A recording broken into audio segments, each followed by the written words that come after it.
Bismillahirrahmanirrahim. Assalamualaikum warahmatullahi wabarakatuh. Alhamdulillah alamin wal aqibatul muttaqin wala udwana illa 'alal zalimin.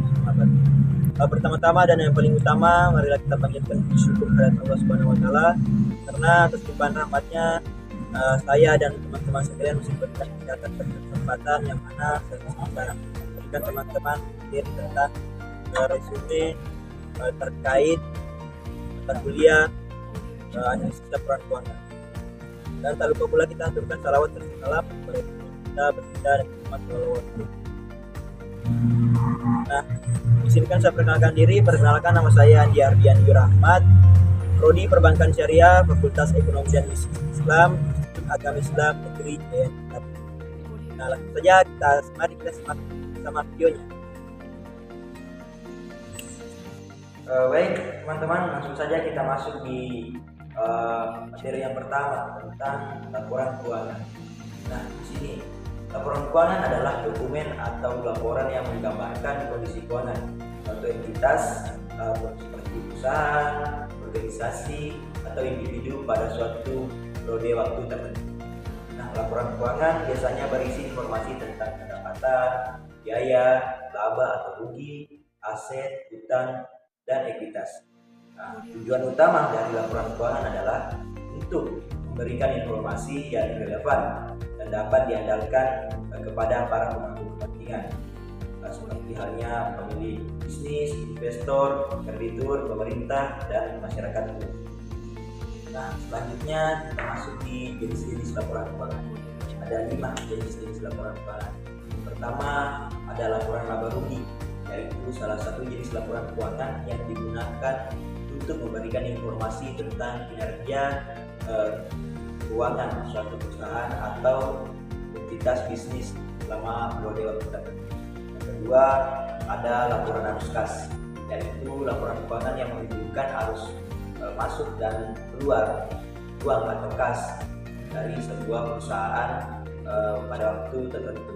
Terus yang ketiga, laporan perubahan modal, yaitu laporan keuangan yang menunjukkan perubahan modal suatu perusahaan selama periode waktu tertentu. Terus yang keempat, ada laporan neraca, yaitu jenis laporan keuangan yang menyajikan informasi tentang posisi keuangan suatu entitas pada suatu waktu tertentu. Terus yang terakhir atau yang kelima, catatan atas laporan keuangan, yaitu informasi tambahan yang disertakan dalam laporan keuangan suatu perusahaan atau organisasi. Nah, selanjutnya kita masuk di fungsi-fungsi laporan keuangan. Ini saya mengambil ada 5 fungsi laporan keuangan. Yang pertama itu sebagai alat untuk pengumpulan kinerja bisnis. Yang kedua, memudahkan pengambilan keputusan. Yang ketiga, sebagai alat untuk memenuhi kewajiban perpajakan. Nah, selanjutnya yang keempat, sebagai alat untuk mendapatkan modal. Terus yang terakhir, sebagai alat untuk memantau arus kas. Baik, selanjutnya kita masuk di neraca. Nah, neraca adalah bagian dari laporan keuangan dari entitas bisnis atau perusahaan yang mencatat informasi tentang aset, kewajiban, dan entitas pemegang saham pada waktu tertentu. Selanjutnya kita masuk di unsur-unsur dari neraca tersebut.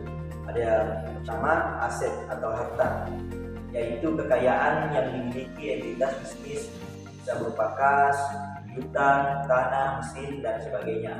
Aset sendiri terbagi menjadi 3 jenis.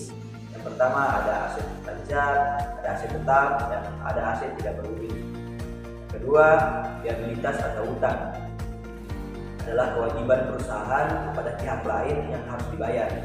Nah, likuiditas ini terbagi menjadi 2, ada likuiditas jangka panjang dan ada likuiditas jangka pendek. Yang ketiga, ada ekuitas atau modal, yaitu uang atau barang yang digunakan sebagai dasar untuk menjalankan suatu pekerjaan. Ekuitas juga sering disebut sebagai laba bersih atau aset bersih. Selanjutnya kita masuk di manfaat neraca. Yang pertama, berlaku sebagai alat analisis perubahan kondisi keuangan suatu perusahaan secara berkala selama waktu tahun ke tahun, dan tahun maksudnya dari tahun ke tahun. Yang kedua ada manfaatnya itu alat sebagai alat analisis identitas bisnis untuk mengetahui kemampuan perusahaan untuk melakukan kewajibannya. Yang terakhir, yang ketiga sebagai alat analisis kemampuan perusahaan untuk melunasi utangnya skala jangka pendek. Selanjutnya tentang laporan laba rugi, laba ditahan, dan modal sendiri. Kita bahas yang pertama dulu, laporan laba rugi, yaitu sebuah laporan keuangan yang menunjukkan pendapatan dan biaya suatu perusahaan selama periode waktu tertentu, biasanya selama 1 tahun atau bahkan 1 kuartal. Terus yang kedua ada laba ditahan. Nah, laba ditahan adalah jenis laba hasil penjualan barang dan jasa dan kemudian dibagikan sehingga juga menjadi tambahan bagi para pemegang saham. Terus yang ketiga ada modal sendiri. Nah, apa sih modal sendiri itu? Modal sendiri yaitu modal yang berasal dari pemilik perusahaan yang tertanam di dalam perusahaan untuk waktu yang tidak tertentu lamanya. Modal sendiri selain berasal dari dalam, biasa juga berasal dari luar perusahaan, yaitu modal yang dihasilkan atau dibentuk di dalam perusahaan tersebut. Baik, selanjutnya kita masuk di materi pembahasan tentang laporan keuangan yang diperbandingkan. Nah, laporan keuangan yang diperbandingkan adalah teknis analisis laporan keuangan yang dilakukan dengan cara menyajikan laporan keuangan secara horizontal dan membandingkan antara satu dengan yang lainnya, dan menjadikan informasi keuangan atau data lainnya baik dalam rupiah maupun unit. Objek perbandingannya dapat berupa laporan keuangan tahun ke tahun, laporan keuangan perusahaan sejenis, rasio rata-rata industri, dan lain sebagainya. Nah, terdapat 2 metode yang dilakukan untuk melakukan analisis perbandingan ini. Yang pertama ada metode horizontal dan yang kedua ada metode vertikal. Baik, kita masuk di materi selanjutnya tentang sumber dan penggunaan modal kerja. Nah, modal kerja adalah aset lancar yang digunakan oleh perusahaan untuk mendukung kegiatan operasi perusahaan sehari-hari seperti persediaan barang, piutang, dagang, dan kas. Nah, sumber modal kerja yang dapat digunakan yaitu yang pertama ada hasil operasi perusahaan, terus yang kedua keuntungan penjualan surat-surat berharga, yang ketiga penjualan saham, dan yang keempat penjualan aktiva tetap, dan yang kelima penjualan obligasi, dan yang keenam memperoleh pinjaman, yang terakhir dana hibah, dan mungkin dan lain sebagainya. Baik teman-teman, kita masuk di pembahasan terakhir terkait materi tentang sumber dan penggunaan kas. Nah, apa sih itu sumber dan penggunaan kas? Sumber dan penggunaan kas merupakan laporan perubahan yang menggambarkan perubahan kas pada suatu periode dan memberikan alasan mengenai perubahan kas tersebut dengan menunjukkan dari mana sumber kas dan penggunaannya.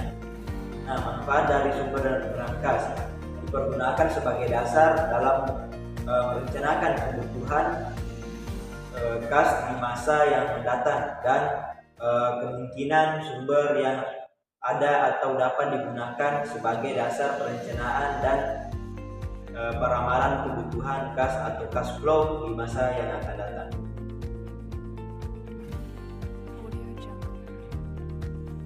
Baik teman-teman, itulah tadi hasil pemaparan materi singkat dari saya. Lebih dan kurang dimaafkan. Semoga apa yang sudah saya tadi dapat bermanfaat bagi saya sendiri dan juga teman-teman yang telah menonton. Kata saya ucapkan terima kasih. Wassalamualaikum warahmatullahi wabarakatuh.